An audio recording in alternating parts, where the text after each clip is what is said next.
Hi, welcome back to the channel. My name is Lisa Elvin Stoltari, and I am a genealogist and a passionate traveler. Over the last several years, I've been focusing my attention on discovering more about les filles du roi and then les filles mariées, the marriageable girls, which is what we're going to be doing today. And before we begin exploring these amazing women, I wanted to let you know how you can support the channel. Subscribe, which you just click on, it doesn't cost anything. Like helps spread the news. And notify keeps you in the loop. The next way is a little bit bigger. It means that you're contributing financially from 99 cents a month all the way up to $24.99 a month. And all of those can be canceled at any moment, but you can also show your support. And in that, each level has a different perk and a different special, if you will. So have a look at that. I have the link posted for you there as well for you to check that out. So without further ado, today we're going to be looking at Les Filles Mariées, episode 105, Marie Pontonnier. Now she comes to us from a viewer request. As I began to explore her life and the incredible story that unfolded, you will note that this episode leads to the next episode of Les Filles du Roi, which is episode 291, which will be showcased on the Wednesday that we always do. So episode 291 is the continuing story of what begins here with Marie Pontonnier. So let's explore Marie's life.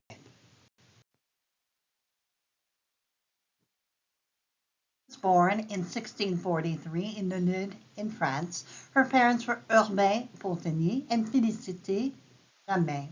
She is from the region of France known as Pays de la Loire, and inside that region, her département, or county you would call it, is Sarthe. The origins of the Château du Lude date back to the 10th century. You can see it on the right hand of your screen. This fortress is flanked by 6 towers, surrounded by a deep moat and vaulted underground passages. Played a strategic role in the Middle Ages, particularly during the 100 Years' War. In 1457, the fortress was converted into a residence. And you can imagine the rabbit hole I went down when I was exploring this particular castle. The church, Saint Vincent du Lude, dates from the 16th century, and that is the church that you see on your left. Now, Marie would come to New France at a very early age, 13 years as far as we can tell, perhaps 12. She arrived in 1656 after the death of her father.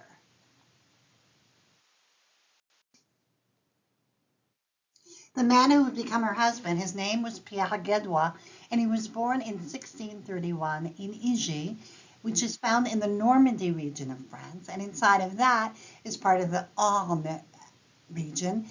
And is part of that area of France, Perche, where so many French Canadians come from or came from France. And in fact, his father's name, Pierre Gadois, is listed on the Church of Saint Martin. And this is a picture of Ige.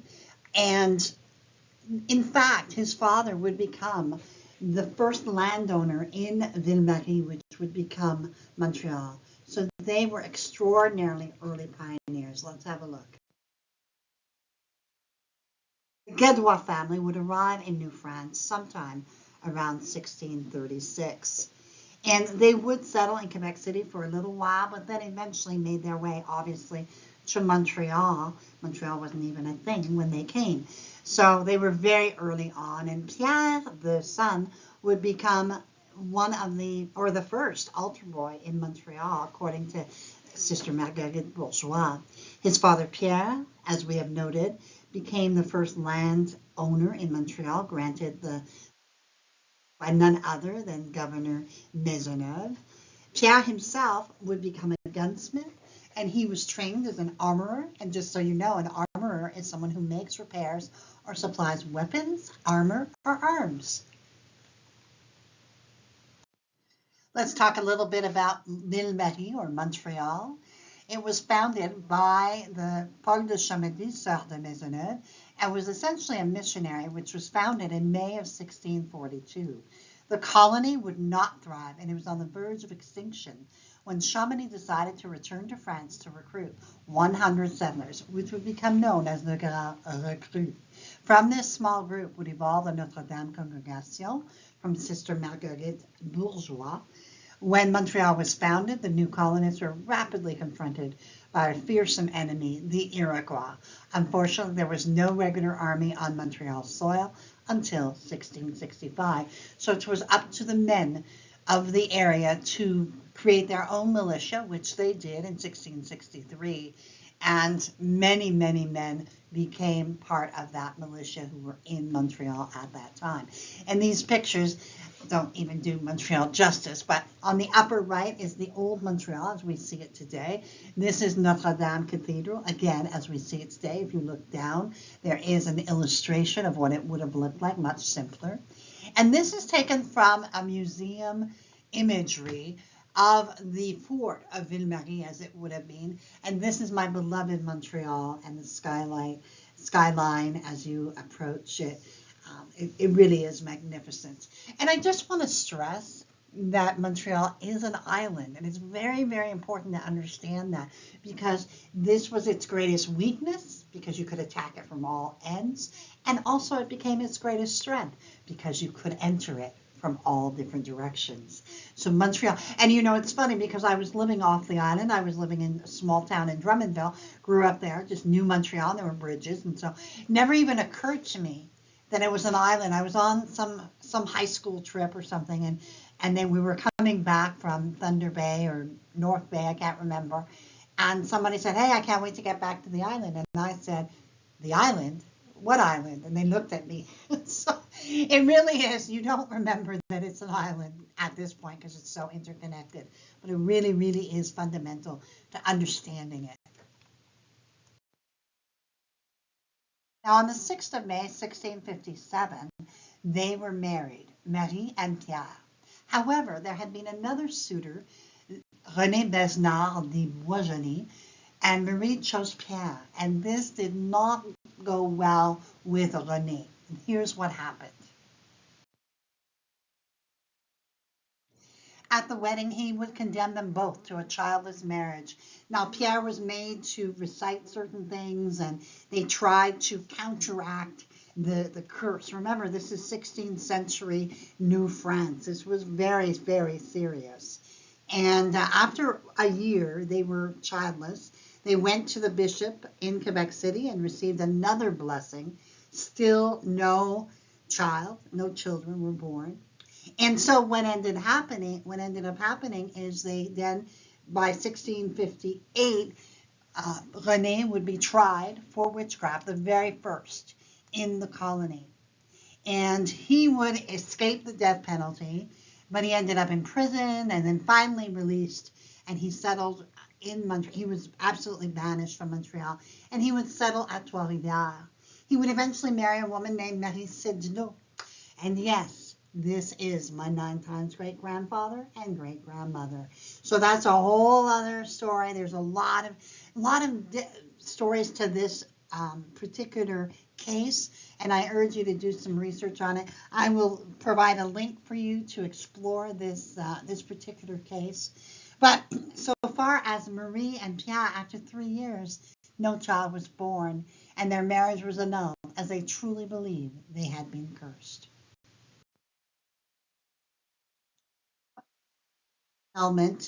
She would go on to remarry. Her second husband was Pierre Martin de la Rivière. He was born in 1636 in Saint-Coulombe as part of La Flèche in France. His parents were Jacques Martin and Simone Cloteau. Saint-Coulombe was a separate town until 1866, when it would be incorporated into the larger town of La Flèche. La Flèche, Pays de la Loire, is part of that region, and it is part of the Sarthe département. It's located right on the Loire River. Well, not straight on the Loire River, but you know.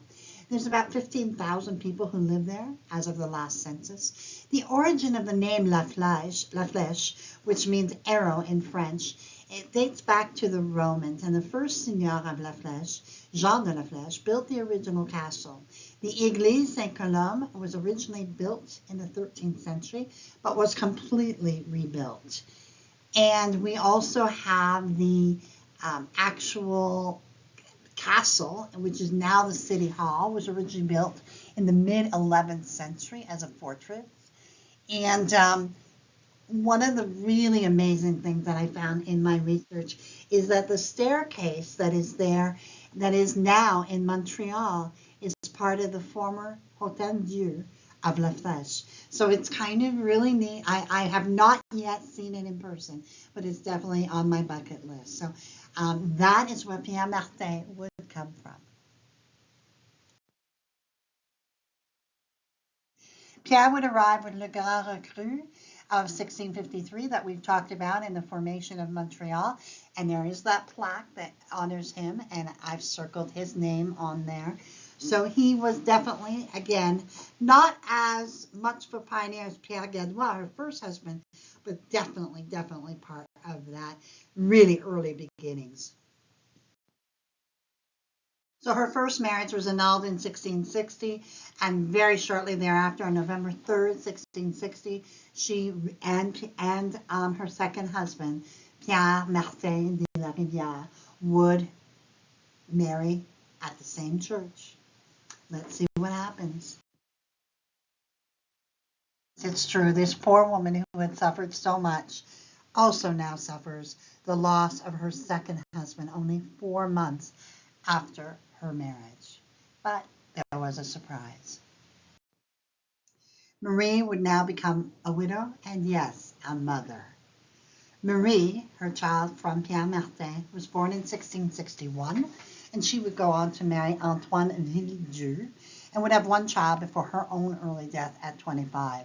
That one child, however, would go on to marry Nicolas Bissonnette and 8 children, thereby confirming this line. Please let me know if this is where you descend from. Now, I want to talk a little bit about the fact that all of a sudden she can have a child. Well, the fact of the matter is, if you recall, she was 13 or 14 years old. The odds were that she wasn't going to get pregnant right away. And certainly the shock of it all, everything she had gone through, would have prevented this from occurring. So she obviously was capable of having a child. We will see in the next episode what happens to her first husband, Pierre Gadois. Marie's third husband, Honore Langlois de la Chapelle et Crustil, that's a mouthful. He was born in 1632 in Paris, France. His parents were Jean Langlois and Jacquette Charpentier. We do not have any other information about where in Paris, only that it was the city of Paris. Honore, Langlois, known as La Chapelle, came to New France in 1651 as a soldier, traveling with Paul de Lezon's crew to Quebec City. Shortly after arriving, he and 9 others were sent to defend Montreal from the Iroquois. Their winter journey was harsh, according to Abbé Dollier de Casson. The group looked so frozen and battered by December's arrival that onlookers could hardly tell they were men until they got close. After his service, Honore settled in Montreal. In 1652, he bought a powder horn, and after his 3-year commitment, received a plot of land. He exchanged it in 1658, paying partly in silver and beaver pelts, hinting at his involvement in the fur trade. Later, he bought another piece of land and gifted it to his godson, Jean-Baptiste Le Cavalier, Robert Cavalier's, La Salle's son. He would give birth to her daughter in November of 1661. She would then marry in December of 1661 her third husband. His name was Honore Langlois. Now she would be, I kid you not, 18 years old at her third marriage. Just astonishing. Now we have her in the 1666 census listed with Honore, Marie, her first daughter, Jeanne, their daughter, and Honore Langlois, who's listed as 6 weeks old, their son. In the 1667 census, everyone is there, with the omission of Honore and the addition of Marguerite at 3 months. They have 2 beasts and they have 20 arpents valeurs, which is equivalent to about 16.8 acres of land. They would go on to have 10 children. So is that curse that we were talking about. Marie absolutely proved them wrong. We have Jeanne, who would go on to marry Joseph Loisel and have 10 children, 5 of whom made it to adult and 4 who left descendants. Honore would unfortunately pass away, as we noted in that census report.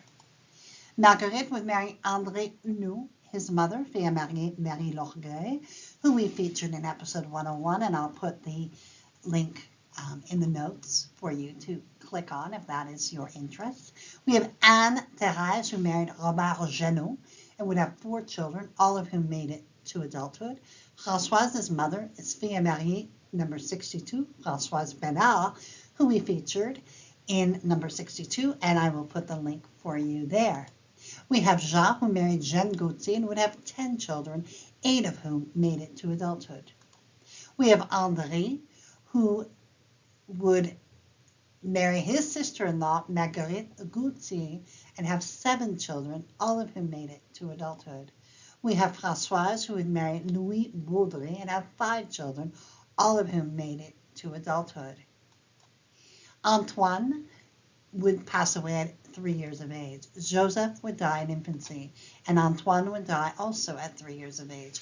I just want to mention that Jean, who married Jeanne Gauthier, her mother, Jeanne's, was Nicolas Finepeau, a Fille du Roi, who we profiled in episode 125, and I'll put the links below for you.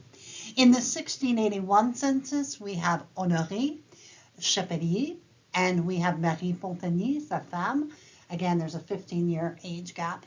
Children, Jeanne, Marguerite, Anne, Jean, André, Françoise, Antoine. They have 12 belles à cornes, and now they're down to 10 acres, or 10 arpents valeurs, about 7 acres of land. And so possibly he's sold it, he's getting older, possibly he's given it away. There's lots of reasons for that. I also want to make mention that Chapelier is a hat maker, and I didn't mention that in the census. He is known as a fabricant de chapeau, chapeau meaning hat. Honore would pass away in 1709 at age 77. He and Marie would have been married an astonishing 48 years. Marie herself would pass away in January of 1718 at the age of 75, and she left us with 171 descendants. Not too bad for a woman who was claimed to be not fertile. I love that story. What an amazing life she led. For those of you interested, here are 2 books that you can absolutely get more information about those early years in Montreal. One is in French, Les Filles du Roi, Les Pionnières de Montréal.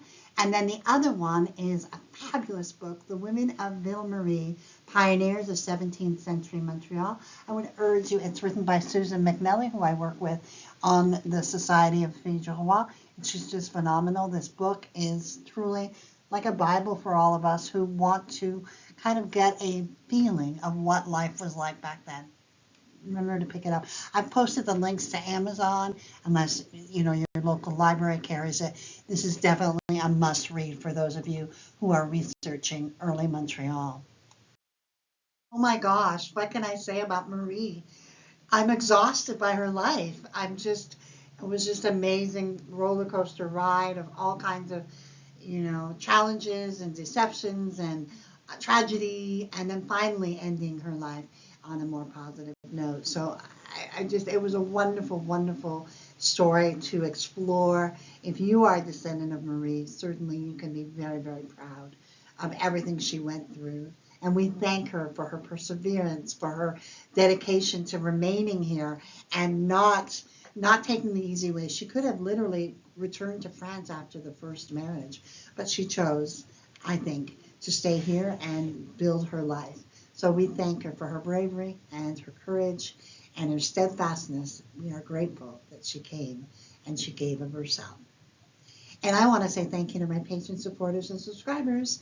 You really are wonderful. Thank you so much for all you do for me and for making certain that I know what you like, what you want me to work on, that sort of thing. I really appreciate you helping me be a better genealogist. And with that being said, I will see you on the next episode of Les Pierre Martin. Until then, au revoir.